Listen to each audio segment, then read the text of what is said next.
सच्ची तौबा जरूरी है, एक सच्ची नदामत, एक सच्ची तौबा जरूरी है, इससे काम बन जाता है। सैयदना मूसा कलीमुल्लाह अला नबीना वालेसलाम के दौर में बारिश नहीं हो रही थी, आप अपने साथ 70,000 लोगों को लेकर बारिश की दुआ के लिए चले, दुआ हो रही है बारिश नहीं बरस रही, दुआ हो रही है बारिश नहीं बरस रही। अर्ज की मौला हम तेरी बारगाह में दुआ कर रहे हैं, तू बारिश नहीं बरसा। अल्लाह पाक इरशाद फरमाता है, मूसा इन लोगों में मेरा एक ऐसा बंदा है जो इतने इतने बरसों तक मेरी नाफरमानी करता है, मेरी नाफरमानी पर ये ढिठाई करता है, इसके होते हुए मैं तुम्हारी दुआ कैसे कबूल करूं? मूसा अलैहिस्सलाम ने अर्ज की, मौला फिर क्या करें?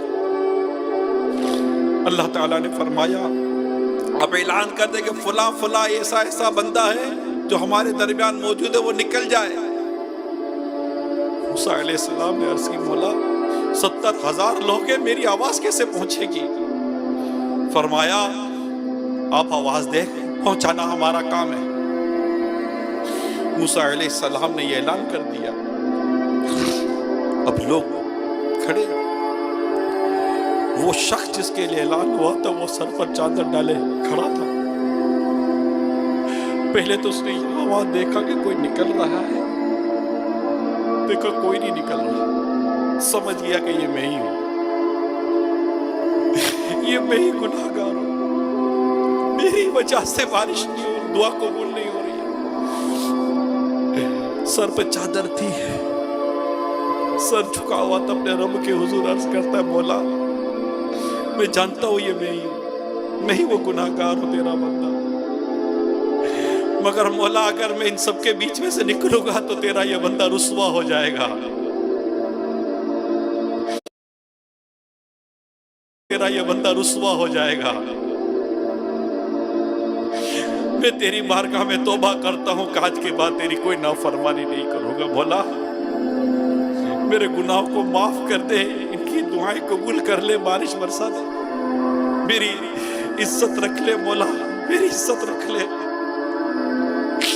अभी वो तौबा वो अर्ज कर ही रहा था कि काले बादल आए, वो बारिश बरसना शुरू हो गई।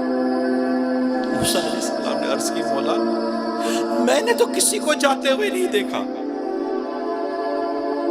तूने बारिश बरसा दी।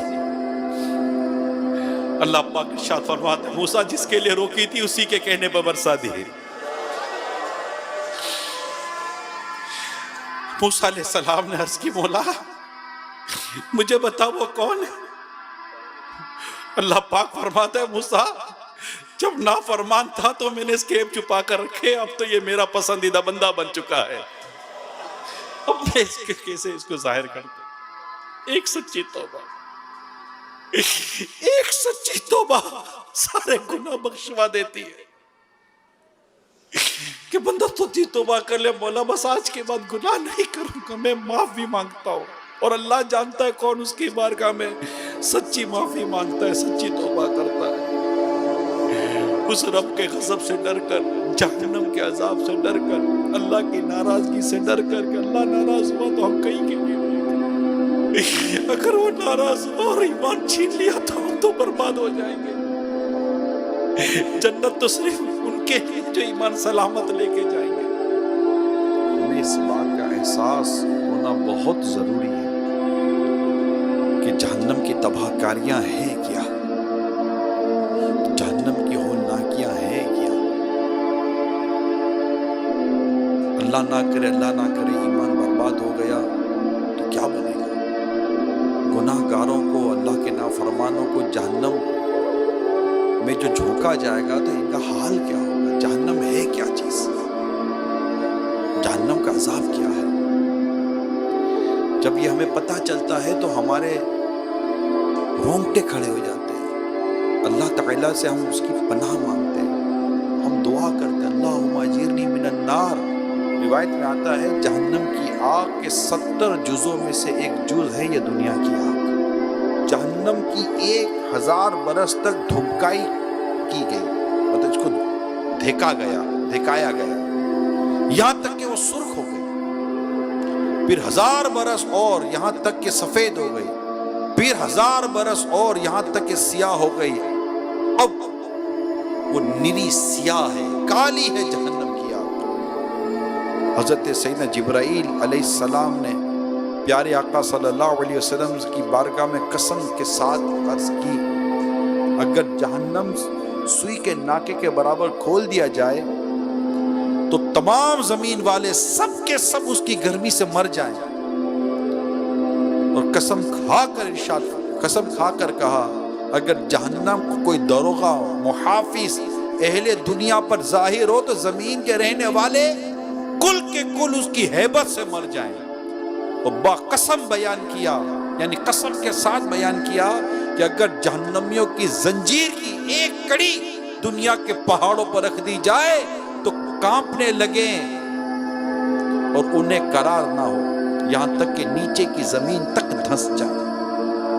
یہ دنیا کی آگ جس کی گرمی اور تیزی سے کون واقف نہیں کہ بعض موسم میں تو اس کے قریب جانا انتہائی دشوار ہو جاتا ہے۔ اللہ ہمیں جہنم کی آگ سے پناہ دے۔ جہنم کی آگ کا عالم کیا ہوگا؟ اے میرے پیارے اسلامی بھائیوں، یہ عشرہ جہنم سے آزادی کا ہے۔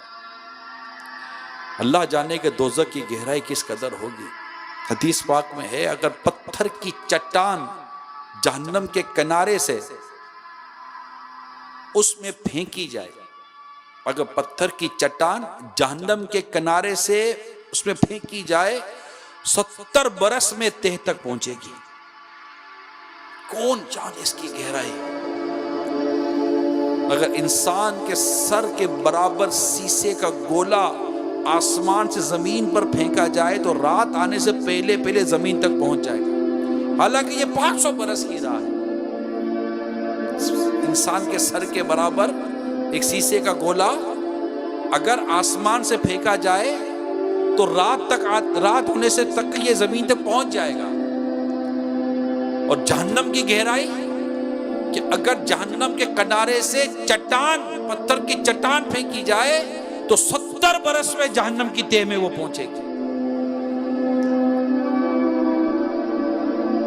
جہنم میں لوہے کے ایسے بھاری گرزوں سے فرشتے ماریں گے کہ اگر ایک گرز زمین پر رکھ دیا جائے تو تمام جین و انس جمع ہو کر اس کو اٹھا نہیں سکتے۔ جہنمیوں کے بدن سے جو پیپ بہے گی وہ پلائی جائے گی۔ خاردار تو ہر ایک قسم کے کانٹے دار زہریلا درخت جس میں سے دودھ نکلتا ہے کھانے کو دیا جائے گا، وہ ایسا ہوگا کہ اگر اس کا ایک قطرہ دنیا میں آئے تو اس کی سوزش و بدبو تمام اہل دنیا کی معیشت کو برباد کر دے، اور وہ گلے میں جا کر پھندا ڈالے گا۔ اس کے اتارنے کے لیے جب پانی مانگیں گے تو ان کو کھولتا ہوا پانی دیا جائے گا۔